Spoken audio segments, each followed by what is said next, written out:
नमस्ते and welcome to this exciting episode of Satology debunking mythology. Satology के इस एपिसोड में आपका बहुत बहुत स्वागत है। बहुत ही भयंकर कॉन्स्पिरेसी चल रही है भारत के विरुद्ध। देखिए, एक बात याद रखिए, हमारे मेंबर्स ओनली वीडियोस जरूर देखिए, गुरुकुल में जरूर जुड़िए, उसके लिंक्स हैं। और जो आपने स्नेह दिखाया मेरी नई पुस्तक को, आपको बहुत बहुत धन्यवाद। इंटरस्टेलर वॉर, उसकी प्रिंट कॉपी आ गई है। बड़ी पुस्तक है, 450 पेज की है, छोटे फॉन्ट में लिखी है ताकि कंटेंट ज़्यादा रहे और समझे लोग इसको। तो ये जो मैं जो देख रहा था कॉन्स्पिरेसी, देखिए भारत की रक्षा देवता करते हैं और देवतुल्य, देवता नहीं देवतुल्य प्रधानमंत्री भी है भारत के पास। और मैं कोई चाटुकार भी नहीं हूँ, मैं आपको बता दूँ, क्योंकि मैं ना लेफ्ट हूँ ना राइट हूँ, मैं धर्म की दृष्टि से देखता हूँ। और इतनी सारी पुस्तकें लिखने के बाद, रामायण महाभारत के बाद, एक बात तो आप समझ ही गए होंगे कि मेरा व्यू पॉइंट रहता है धार्मिक, और उसी तरीके से हम एनालाइज करते हैं। हम लोग मॉडर्न तरीक़ों से एनालाइज नहीं करते हैं, जहाँ पे इसने ये बोला तो इसने ये बोला, और तो आपको इतिहास से ही प्रेडिक्शन मिल जाती है अगर आपको इतिहास ठीक से मालूम है, क्योंकि वही चीज़ें रिपीट होती हैं। भारत के विरुद्ध षड्यंत्रों का जाल बिछा रहा है। सोच लीजिए कि इस ब्रह्मा के इस कल्प के आरंभ से किस तरह सनातन धर्म वालों को मारा जाए। उन्हीं को आस्तिक बोलते हैं, बाकी सारे नास्तिक होते हैं। जो वेदों का अनुसरण करें वो आस्तिक, जो वेदों के विपरीत रहे वो नास्तिक। किस तरह आस्तिकों को मारा जाए, सुरों को मारा जाए, असुर, सुर मतलब देव, यही चलता रहा है सृष्टि में। तो भारत ने कोई अभी से लड़ाई नहीं देखी है, भारत ने ब्रह्मा के कल्प के पहले दिन से लड़ाई देखी है। ठीक है, तो कलयुग में ये जो आसुरिक शक्तियां ज़्यादा प्रबल हो जाती हैं, और वही हम देख रहे हैं। हर तरफ से कॉन्स्पिरेसी भारत के विरुद्ध। पहली बात तो प्रधानमंत्री मोदी को जो सब लोग उनकी प्रशंसा कर रहे हैं वो संदेहास्पद है, समझिए। क्योंकि चाणक्य ऋषि बोलते हैं कि जब कोई ज़्यादा ही तारीफ करे तो पाखंडी है। कोई ज़्यादा आपसे ईर्ष्यालु हो, जो ज़्यादा आपको आपका मतलब आपकी निंदा करे, वो ईर्ष्यालु है। दोनों से ही बचना चाहिए, सम रखना चाहिए।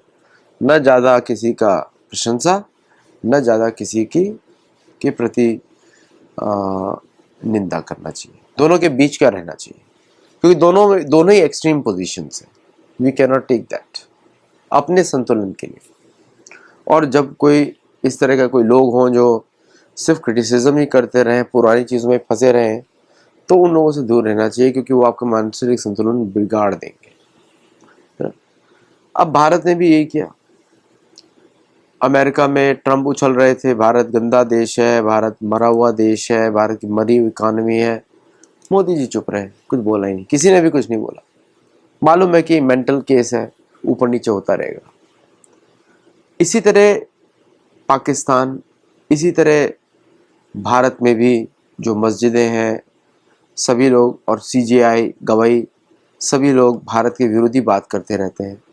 राहुल गांधी को भी हिंदुओं से चिढ़ है। कांग्रेस पार्टी का तो पंजा सिंबल ही है जो शिया मुसलमानों का होता है, वो भी चिढ़ते हैं हिंदुओं से। ये सारे असुर हैं, ये असुर हैं। इनके पास कोई वैल्यूज नहीं मिलेंगी। इनका रहन सहन, इनका खान पान, इनका सोचने का तरीका सब बेकार है, सब आसुरिक है। तो अब ये लोग षड्यंत्र करते हैं किस तरह भारत को खत्म कर दिया जाए, मतलब सनातन धर्म पे आक्रमण किया जाए। पार्टली सक्सेसफुल भी हो गए।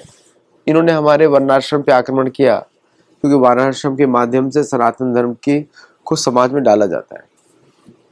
इन्होंने ब्राह्मणों पे अटैक किया, तो आजकल हमारे ब्राह्मण जो हैं अपने आप को ब्राह्मण ही नहीं बोलते। वो अपने जो उनका स्वभाव है, उनके जो गुण कर्म है, उस पर फोकस नहीं करते शर्म के मारे। और इनका ये दुष्प्रचार की वजह से, लेकिन अभी धीरे धीरे जागृत हो रहा है सब कुछ। और क्षत्रिय हमारे, उनको भुला दिया गया, जबकि क्षत्रियों ने तो भारत की सभ्यता बचाई है। और हमारे वैश्य और शूद्र वर्ण के जो लोग हैं, उनके अंदर हीन भावना डाल दी गई। तो आक्रमण तो जबरदस्त हुआ, शुरू से हो रहा है। अब क्या हो रहा है ये इंपॉर्टेंट है। भारत के चारों ओर सेनाओं का जमावड़ा शुरू हो गया अचानक। डियो गार्सिया में अमेरिकन बेस है, बांग्लादेश में बेसेस हैं, बांग्लादेश में अमेरिकन ट्रूप्स लैंड किए हैं, वहाँ पे बांग्लादेश की आर्मी भी है, प्लस वहाँ पे आपके ब्रिटिश फोर्सेस भी हैं जो आ रही हैं। फिर पूरे वेस्ट एशिया में अमेरिकन बेसेस हैं। तो ये मिलिट्री डिप्लॉयमेंट है चारों ओर भारत की।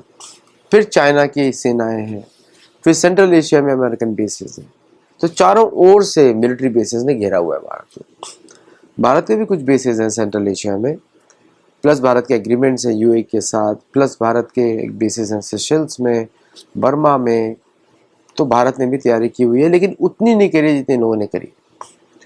शस्त्रों के मामले में भारत आगे है, तो हमारे पास ज़्यादा शस्त्र हैं, अस्त्र हैं, और हमारे पास ज़्यादा कैपेबिलिटी भी है सैटेलाइट्स की और सबकी। तो जो कॉन्स्पिरेसी है वो है मोदी जी के विरुद्ध। वो चाहते हैं कि कोई कमज़ोर शासक आए भारत का। वो पॉसिबल नहीं अगले नियर फ्यूचर, मतलब कि अगले 100 साल में पॉसिबल नहीं। तो भारत के शासक, अभी मोदी जी ने नींव डाली है, वो उस पर बढ़ते ही रहेंगे, कम नहीं होने वाले। इसलिए सभी लोगों को ईर्ष्या बंद करनी चाहिए मोदी जी से, थोड़ा उनके अच्छे काम भी देखने चाहिए। क्रिटिसिज्म से कुछ होता नहीं, निंदा का हक है, लेकिन कितना करोगे भाई, कभी तो कुछ अच्छे शब्द बोल दो। तो प्रशंसा भी ज़्यादा नहीं करनी चाहिए, वो भी बात है, ज़्यादा प्रशंसा नहीं करनी चाहिए।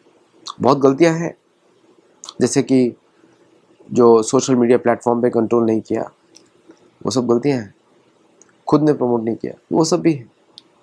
और हिंदुओं को खुल के उन्होंने रक्षा नहीं करी, मतलब बोल भी देते तो चल जाता काम, बोला नहीं। हो सकता है कुछ बड़ी राजनीति हो, मुझे समझ में नहीं आती है, लेकिन मैं धर्म दृष्टि से देखूं तो नारद मुनि बोलते हैं प्रजा को आश्वासन देते रहो, हमेशा जहां भी आपको अन्याय दिखे वहां पे कठोर से कठोर कदम करो। तो ये सब चीज़ें होनी चाहिए। और मैं इसे इतने बोलूँगा कि अब प्रैक्टिकल तो मैं बातें कर नहीं रहा हूँ, मैं तो एक फिलोसॉफिकल बातें कर रहा हूँ। तो प्लीज़ फॉरगिव अगर आपको अच्छा ना लगे, क्योंकि मेरा कोई उद्देश्य ही नहीं है कि पॉलिटिकल टिप्पणी करना। तो अब इन्होंने षड्यंत्र किया, दूसरा स्टारलिंक वाला षड्यंत्र किया। स्टारलिंक बांग्लादेश के पास भी है, पाकिस्तान के पास भी, भारत के पास भी है, और जो कंपनी चलाती है उसके पास सारा डेटा होता है, plus social media, plus American email, free email system.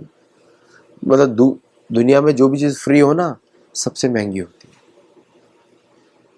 है ना। कोई फ्री आपको तभी देगा जब उसके पास ज़्यादा वैल्यू होगी, और वैल्यू किसकी होती है? डेटा की। डेटा से कुछ भी कर सकते हैं, टारगेटेड असैसिनेशन कर सकते हैं, टारगेटेड डिस्ट्रक्शन कर सकते हैं, कुछ भी कर सकते हैं डेटा से। तो आपको डेटा फीड करना है, कोऑर्डिनेट्स देने हैं, तो आप जीपीएस यूज़ करते हैं तो आप फंसे हुए। तो भारत को भी बड़ा प्रोएक्टिवली काम करना पड़ेगा कि सैटेलाइट सिस्टम्स को और उसको इम्प्रूव किया जाए, सो दैट वी, मतलब भारतीय लोग अपने ही सिस्टम्स यूज़ करें, और भारतीय कंपनीज को अच्छा सॉफ्टवेयर बनाना पड़ेगा जिससे लोग सोशल मीडिया के थ्रू जीवन यापन कर सके। कुछ नहीं तो सोशल मीडिया से कर रहे हैं, तो वो सब अमेरिकन कंपनीज कर रही हैं इस समय।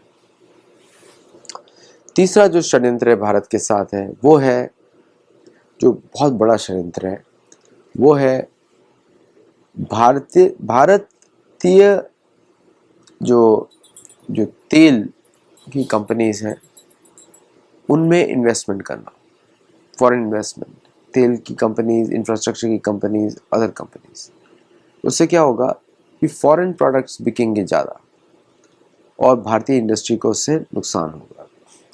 इंश्योरेंस का 5/4 है। इंश्योरेंस कंपनी से जो भारतीय मेडिकल सिस्टम है अनअफोर्डेबल हो जाएगा, उससे पॉपुलेशन रिडक्शन होगा। प्लस तरह तरह की डिजीजेज इंट्रोड्यूस की जा सकती हैं जिससे भारतीयों का पॉपुलेशन का डिस्ट्रक्शन हो। आपको याद होना चाहिए, population is an asset not a liability. ज़्यादा पॉपुलेशन होना एसेट होता है, लाइबिलिटी नहीं होता। और वो हमको दिखता है व्हेन वी सी कि किस तरह भारत की जो इंटरनल स्ट्रॉन्ग इकोनॉमी है उसको वीक करने के लिए षड्यंत्र चल रहे हैं। पहला षड्यंत्र ये है कि फूड पे एडल्ट्रेशन करना, भोजन पे, ताकि उससे पॉपुलेशन डिजीजेस के थ्रू कम हो, जैसे यूरोपियंस ने किया साउथ अमेरिका में। फिर भारत के षड्यंत्र है पॉलिटिकल पार्टीज में इंटरफेरेंस, वो तो हमको दिख ही रहा है हर जगह। और एक जो आखिरी पॉइंट है वो है जो भारत की डिफेंस आत्मनिर्भरता को खत्म कर देना। वो दिख ही रहा है कि इंजन्स पे आप जिस पे भी डिपेंड कर रहे हैं, चाहे फ्रांस हो चाहे अमेरिका हो, आपको वहां पे डिले दिख रहा है। तो ये सब पॉइंट्स हैं। तो ये पूरा ग्लोबल कॉन्स्पिरेसी चल रहा है और हर तरफ से चल रहा है, और इसमें हम लोग को सजग रहने की आवश्यकता है। भारतीय मूल के लोगों को भी, जो विदेशों में रहते हैं, यहाँ पे रहते हैं, और भारत के लोगों को भी। भारत के लोगों में अवेयरनेस बहुत ज़्यादा है, लेकिन फिर भी सजग रहने की आवश्यकता है। आज के लिए इतना ही। तो और डू जॉइन अस, सब्सक्राइब, और लोगों को भी हमारे चैनल के बारे में बताएं। नमस्ते।